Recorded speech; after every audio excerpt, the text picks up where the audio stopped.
Prepositions of time help us talk about when things happen. Today we focus on two important ones, for and since.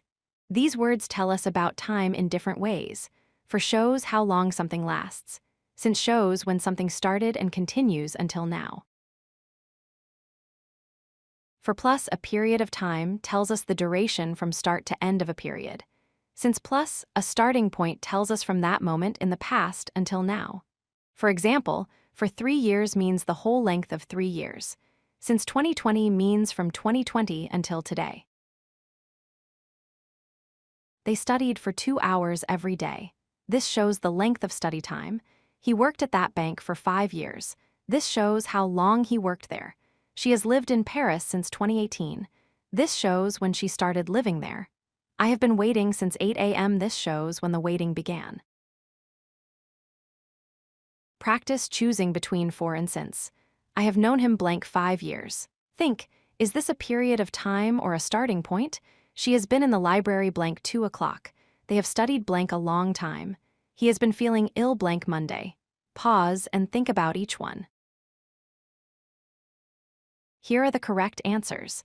I have known him for 5 years. 5 years is a period of time, so we use for. She has been in the library since 2 o'clock. 2 o'clock is a point in time, so we use since. They have studied for a long time. A long time is duration. He has been feeling ill since Monday. Use for with periods or duration of time like 3 years or a long time. Use since with specific starting points like 2020 or Monday.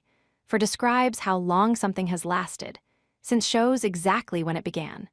Both work well with present perfect tense for actions continuing until now. Now try these sentences. I have been studying English blank 6 years. He has lived here blank 2010. She has been working blank 3 hours. We have known each other blank childhood. Remember, periods get for, points in time get since. The answers are, I have been studying English for 6 years. He has lived here since 2010. She has been working for 3 hours. We have known each other since childhood. Notice how for shows duration and since shows the starting point every time. If you like this video, hit that like button and don't forget to subscribe. Visit codelucky.com for more such useful content.